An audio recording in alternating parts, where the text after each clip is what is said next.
नमस्कार, आप देख रहे हैं मातृभूमि। मैं आपके साथ शोभना यादव और मातृभूमि की शुरुआत इस समय की बड़ी खबर से। बड़ी खबर जम्मू कश्मीर के अनंतनाग जिले से मिल रही है हमें। अनंतनाग के अरवानी बिजबेहारा इलाके में आतंकवादियों ने सीआरपीएफ बंकर पर ग्रेनेड से हमला बोल दिया है। हमले के बाद आतंकी मौके से फरार हो गए हैं, लेकिन पूरे इलाके को घेरकर सर्च ऑपरेशन चलाया जा रहा है। हम आपको बता दें कि बीते 2-3 दिनों में दक्षिण कश्मीर में ही ताबड़तोड़ एनकाउंटर्स हुए हैं, जिसमें 5 आतंकवादियों को ढेर कर दिया गया। और ये बौखलाहट आतंकियों की कि अब सीआरपीएफ बंकर पर ग्रेनेड से हमला किया गया।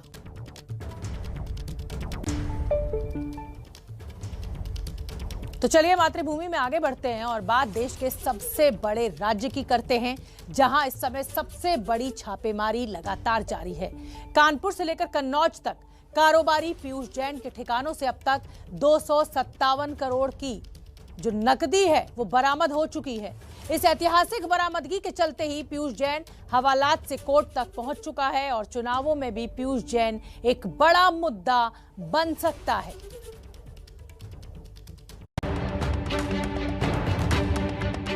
कानपुर से कन्नौज तक है काले धन के कुबेर का खजाना। सरकारी आंकड़ों में टर्नओवर तो सालाना सिर्फ 5 करोड़ का है, लेकिन घर से ही बरामद हो चुके हैं 257 करोड़ से ज्यादा। इसमें सोने चांदी के गहनों को भी जोड़ दिया जाए तो हिसाब करीब करीब 300 करोड़ के पार है। करोड़ों के इस हेरफेर का जाल बुना है इत्र कारोबारी पीयूष जैन ने। पीयूष ने काले धन का जो संसार बनाया था, उसकी तह तक पहुंचने के लिए केंद्रीय एजेंसियां 4 दिनों से लगी हैं। कानपुर से लेकर कन्नौज तक पीयूष जैन के घर छापेमारी में जुटी हैं और घर नोटों से इस तरह पटा हुआ है कि केंद्रीय एजेंसियों को बैंकों की मदद लेनी पड़ रही है। बैंक कर्मचारी नोट गिनने की मशीन के साथ खुद चलकर पीयूष जैन के घर पहुंच रहे हैं।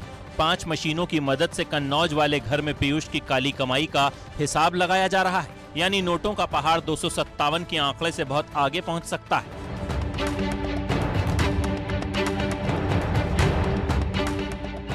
इस बीच पीयूष जैन हवालात की हवा खा रहा है और कल थाने की जमीन पर पीयूष की रात गुजरी। आज पेशी से पहले पुलिस टीम मेडिकल टेस्ट के लिए कानपुर के हैलेट अस्पताल लेकर पहुंची। यूपी में माहौल चुनावी है तो फिर ऐतिहासिक छापेमारी पर भी राजनीतिक रंग पड़ चुका है। बीजेपी और एसपी पीयूष जैन को एक दूसरे पर चिपकाने में लगे हुए हैं। सीएम योगी ने प्रतापगढ़ में रैली करते हुए पीयूष के तार एसपी से जोड़ दिए। उत्तर प्रदेश के अंदर व्यापक भ्रष्टाचार, और किस कदर भ्रष्टाचार था, जो लोग 5 साल से सत्ता के बाहर हैं, आज दीवारों से नोट किस प्रकार से 5 साल के बाद भी निकल रहे हैं। पिछले 3 दिनों के अंदर तो आप देख ही रहे होंगे उनके नमूनों को। 5 वर्ष पहले भाइयों बहनों, ये पैसा विकास पे खर्च नहीं होता था, ऐसे ही दलालों के हाथों में चला जाता था और फिर वो दीवालों में चुन लिया जाता था। ये गरीब का पैसा ही है जो सपा, बसपा और कांग्रेस के नेता लूट करके अपने घरों को बनाते थे। आज वही पैसा दीवालों से कैसे निकल रहा आप देख रहे होंगे। तो आपकी भी समझ में आ रहा होगा कि बबुआ नोटबंदी का विरोध क्यों करता था। वहीं अखिलेश ट्विटर के जरिए मोर्चा संभाले हैं। अखिलेश ने पीयूष जैन के शिखर मसाला के कारोबार को बीजेपी से जोड़ा और तंज कसते हुए ट्विटर पर लिखा, झूठ के फूल को मिल गई जड़, भाजपा के गिरते स्तर का शिखर। यूपी कहे आज का नहीं चाहिए भाजपा। यूपी में माहौल चुनावी है, इसलिए नारों में फिलहाल पीयूष जैन के कारनामों की गूंज तय है।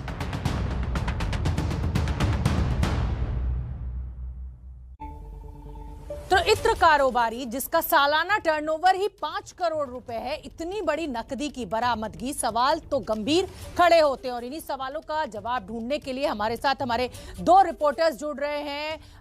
कानपुर से संजय त्रिपाठी हमारे साथ जुड़ेंगे और ओम प्रकाश तिवारी दिल्ली से हमारे साथ जुड़ रहे हैं। संजय त्रिपाठी, पहले मैं आपका रुख करना चाहूंगी। इतनी बड़ी बरामदगी नकदी की, मुझे लगता है कि 70 साल 72 साल के आजाद भारत में इतनी बड़ी जिसे कहा जाए बरामदगी नहीं हुई होगी। मेरा सवाल आपसे यह है कि योगी आदित्यनाथ खुलेआम रैली में इसके तार समाजवादी पार्टी से जोड़ते हुए नजर आ रहे हैं, क्या कुछ निकल कर आ रहा है? आपके सूत्र क्या कह रहे हैं? 5 करोड़ जिसका सालाना टर्नओवर 257 करोड़ कहां से आ गए?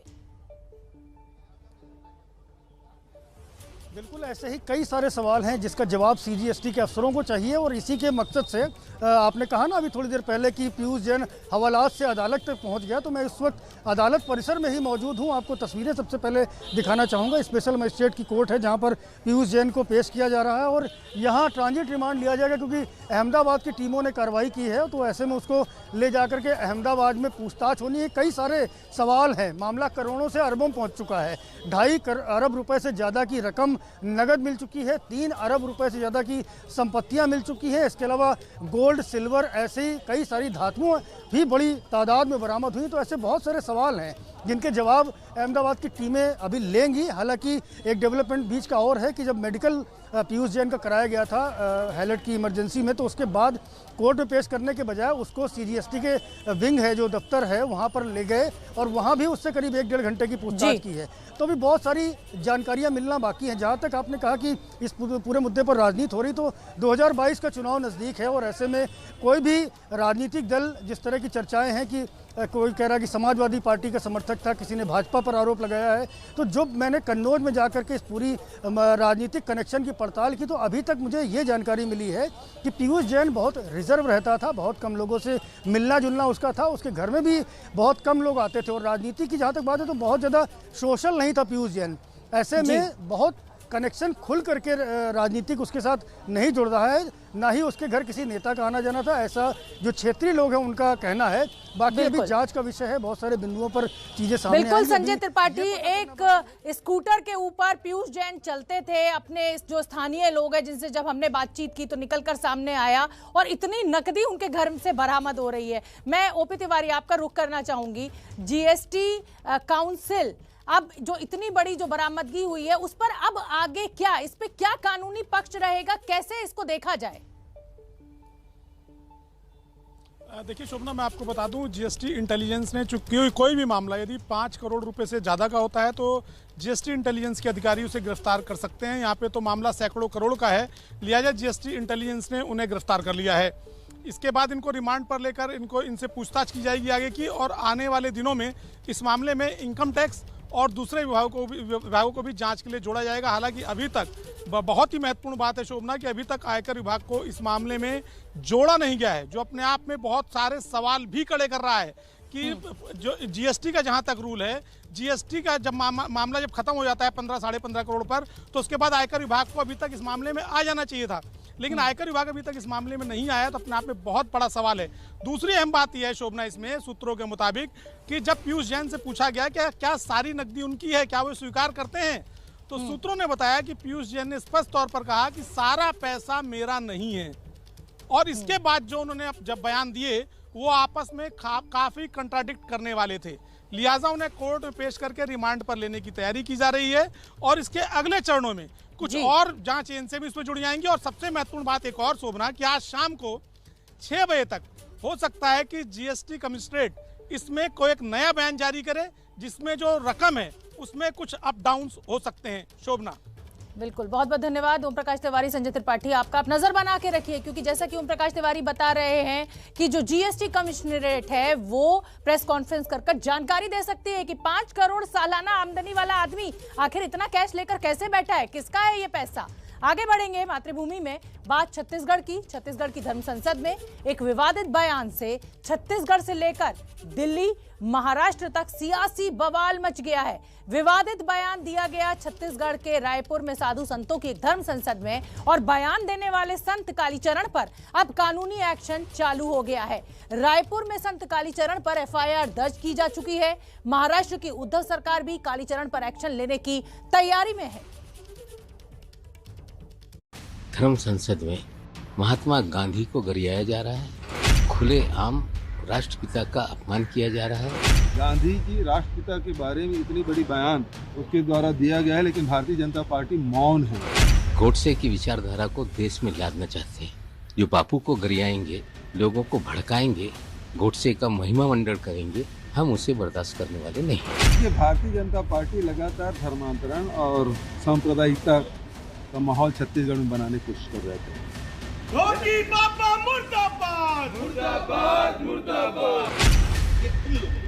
राष्ट्रपिता महात्मा गांधी के खिलाफ एक संत के बयान पर यह सियासी संग्राम छिड़ा है। और ये बयान छत्तीसगढ़ के रायपुर में धर्म संसद के मंच से निकला। इस संत के माथे पर बड़ा सा तिलक है, हाथों में रुद्राक्ष की मालाबंदी है और खुली जटाओं के साथ संत की वेशभूषा है। लेकिन हाथों को हवा में लहरा लहराकर इस साधु कालीचरण महाराज ने मंच से राष्ट्रपिता महात्मा गांधी के खिलाफ जहर उगला। उस पर अब कानूनी कार्रवाई हुई है। छत्तीसगढ़ के रायपुर में कांग्रेस नेता प्रमोद दुबे की शिकायत पर थाने में गैर जमानती धाराओं के तहत केस दर्ज हुआ है। महात्मा गांधी अमर रहे, अमर रहे, अमर रहे। योगी बाबा को गिरफ्तार करो, गिरफ्तार करो, गिरफ्तार करो। संत कालीचरण ने देश के बंटवारे के लिए महात्मा गांधी को जिम्मेदार बताया था और महात्मा गांधी के हत्यारे गोडसे को नमस्कार किया था। एफआईआर में संत कालीचरण पर शांति भंग करने के मकसद से आपत्तिजनक बयान देना, समुदायों के प्रति नफरत पैदा करना और गाली देने का गंभीर मामला दर्ज किया गया है। उसमें कालीचरण महाराज ने जो व्याख्यान दिया था उसमें राष्ट्रपिता महात्मा गांधी के बारे में अश्लील शब्दों का उपयोग किया गया था। साथ में ही घृणा और वैमनस्य फैलाने वाला भी व्याख्यान दिया गया था। प्रथम दृष्टया अपराध पाए जाने पर इसमें अपराध पंजीबद्ध किया गया है और विवेचना की जा रही है। आरोपी संत कालीचरण महाराष्ट्र के अकोला का रहने वाला है। महाराष्ट्र में शिवसेना, एनसीपी और कांग्रेस गठबंधन की उद्धव ठाकरे सरकार अब इस संत पर सख्त कार्रवाई के मूड में है। जिस तरह से छत्तीसगढ़ और उत्तराखंड के धर्म संसद में महात्मा गांधी को गरियाया जा रहा है, खुलेआम राष्ट्रपिता का अपमान किया जा रहा है, हमें लगता है एक सोची समझी साजिश के तहत गोडसे की विचारधारा को देश में लादना चाहते हैं। बापू के चाहने वाले इसे बर्दाश्त नहीं करेंगे। हम मांग करते हैं कि छत्तीसगढ़ की सरकार तुरंत गिरफ्तार करे और जो बाबा अकोला का रहने वाला है निश्चित रूप से महाराष्ट्र सरकार भी देखेगी। धर्म संसद में महात्मा गांधी के अपमान के मुद्दे पर कांग्रेस बीजेपी को घेर रही है। सांप्रदायिकता और धर्मांतरण के मुद्दे पे आप जहर नहीं घोल सकते। दूसरी बात यह है कि ये अभी तक के भारतीय जनता पार्टी के नेताओं के एक भी बयान नहीं आया है। गांधी जी राष्ट्रपिता के बारे में इतनी बड़ी बयान उसके द्वारा दिया गया है, लेकिन भारतीय जनता पार्टी मौन है। यानी साफ है कि पूरे मुद्दे पर सियासत हावी हो गई है। हालांकि अब देखिए, धर्म संसद में भी जब गांधी जी का अपमान किया गया तो कैसे राज्य गौ सेवा आयोग के अध्यक्ष महंत रामसुंदर दास ने कालीचरण के बयान का खुले मंच से विरोध किया। जिस परिस्थिति वश भारत स्वतंत्र हुआ, वह महात्मा गांधी ने क्या कुछ नहीं किया जिसे राष्ट्रपिता का के उपाधि साथ नवाजा गया। अब उनके विषय में धर्म संसद से ऐसी बात, ये हमारे सनातन धर्म नहीं हो सकता। मैं बहुत क्षमा चाहता हूं आप सबसे, आप लोग भले ही बुरा लगा हो, लेकिन इस धर्म संसद में अपने आप को अलग करता हूं, पृथक करता हूं। धन्यवाद। रायपुर की धर्म संसद में बापू के अपमान पर जो बवाल चालू हुआ है, उसकी गूंज सियासत के गलियारों में लंबे समय तक सुनाई देने वाली है। तो मातृभूमि में आगे बढ़ेंगे और अगली खबर हरियाणा से। हरियाणा में कल खट्टर कैबिनेट का विस्तार होने वाला है। बड़ी खबर इस समय की जानकारी जो हमें मिल रही है उसके मुताबिक बीजेपी और सरकार की सहयोगी दुष्यंत चौटाला की जेजेपी से एक एक विधायक को मंत्री बनाया जा सकता है। तो बड़ी खबर, कल शाम 4 बजे राजभवन में शपथ ग्रहण समारोह हो सकता है। बीजेपी और जेजेपी से एक एक मंत्री को बनाया जा सकता है। तो मातृभूमि में अब आगे बढ़ेंगे और जो अगली खबर है वो बिहार के पटना से। पटना में पंचायत वार्ड सचिव संघ कर्मचारियों ने बकाया वेतन को लेकर प्रदर्शन किया। दरअसल 15 दिसंबर से ही बकाया वेतन को लेकर गर्दनी बाग इलाके में ये प्रदर्शन चल रहा था, लेकिन आज हजारों की संख्या में ये प्रदर्शनकारी बीजेपी दफ्तर का घेराव करने निकले। पुलिस की तरफ से पानी की बौछार के बाद माहौल और भी तनावपूर्ण हो गया। पुलिस ने प्रदर्शनकारियों पर जमकर लाठियां भांजी, तो वहीं प्रदर्शनकारियों ने भी पुलिस के ऊपर पथराव किया। आगे बढ़ते हैं। अगली जो खबर है वो राज्य उत्तर प्रदेश से है, जहां चुनाव होना है और नीति आयोग ने 2019-20 के लिए सालाना हेल्थ इंडेक्स जारी किया है, जिसमें उत्तर प्रदेश सबसे निचले पायदान पर है। केरल, तमिलनाडु और कर्नाटक जहां पहले, दूसरे और तीसरे नंबर पर हैं, तो वहीं उत्तर प्रदेश देश में सबसे पीछे है।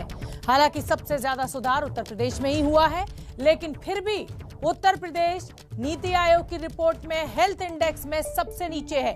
2018-19 में यूपी का स्कोर 25.06 था, जो कि 2019-20 में 30.57 रहा। जो नीति आयोग की जो हेल्थ इंडेक्स की लिस्ट है, उसमें उत्तर प्रदेश सबसे नीचे। सालाना हेल्थ इंडेक्स नीति आयोग ने जारी किया है और उसमें उत्तर प्रदेश सबसे निचले पायदान पर है। तो नीति आयोग ने जो राज्यों का हेल्थ इंडेक्स जारी किया है, उस इंडेक्स में उत्तर प्रदेश सबसे निचले पायदान पर, तमिलनाडु दूसरे और तेलंगाना तीसरे स्थान पर है। केरल पहले स्थान पर है। तो तमाम दावे योगी सरकार के द्वारा किए गए कि कोरोना में किसी को कोई दिक्कत नहीं हुई, सब कुछ मौजूद था, अस्पताल थे, दवाई थी, लेकिन अभी जो नीति आयोग की जो लिस्ट आई है, उसमें हेल्थ इंडेक्स में उत्तर प्रदेश सबसे निचले पायदान पर। प्रशांत हमारे सहयोगी ज्यादा जानकारी लिए हुए जुड़ रहे हैं। प्रशांत, हेल्थ इंडेक्स में सबसे निचले पायदान पर उत्तर प्रदेश का होना, क्या मायने हम इसके निकालें और आने वाले चुनाव में क्या इसका कुछ असर आप देखेंगे जब ये आंकड़ा लोगों तक पहुंचेगा? जी देखिए शोभना, दुर्भाग्य की बात है कि उत्तर प्रदेश जो पिछला, जो इसके पहले वाला जो हेल्थ इंडेक्स नीति आयोग ने रिलीज किया था, उसमें भी सबसे निचले पायदान पर था। मैं बता दूं कि ये 19 राज्य जो बड़े राज्य हैं, उनकी ये सूची है और उनमें 19वें स्थान पर उत्तर प्रदेश इस साल भी है। जो पिछली बार जो सूची आई थी, उसमें भी उत्तर प्रदेश सबसे निचले स्थान पर था, उसके ठीक ऊपर बिहार है।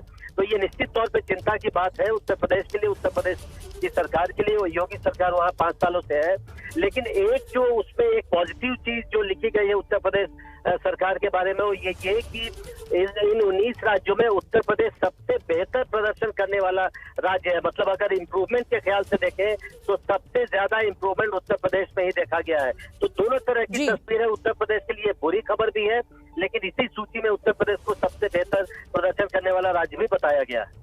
बिल्कुल, सबसे ज्यादा इम्प्रूवमेंट हेल्थ इंडेक्स में, मतलब जो काम हुआ है हेल्थ सेक्टर में, उसको भी बताया गया है इस नीति आयोग की रिपोर्ट में। और इस समय मातृभूमि में एक चिंताजनक खबर हम आपको बताने जा रहे हैं। देश की राजधानी दिल्ली में कोरोना वायरस का खतरा लगातार बढ़ता जा रहा है। पिछले 24 घंटों में कोरोना के 331 नए मामले सामने आए हैं। ये जून के बाद दिल्ली में एक दिन में सबसे ज्यादा आंकड़ा है। खतरा इसलिए भी बढ़ा है क्योंकि दिल्ली में कोरोना के नए वेरिएंट ओमिक्रॉन के सबसे ज्यादा 142 मामले पहुंच गए हैं। तो अपना बहुत ध्यान रखिए, जो कोविड एप्रोप्रिएट बिहेवियर है उसका पालन जरूर कीजिए, मास्क लगाइए, सोशल डिस्टेंसिंग जरूर कीजिए, न्यू ईयर मनाइए, लेकिन घर में रहिए, भीड़ भाड़ से बचिए।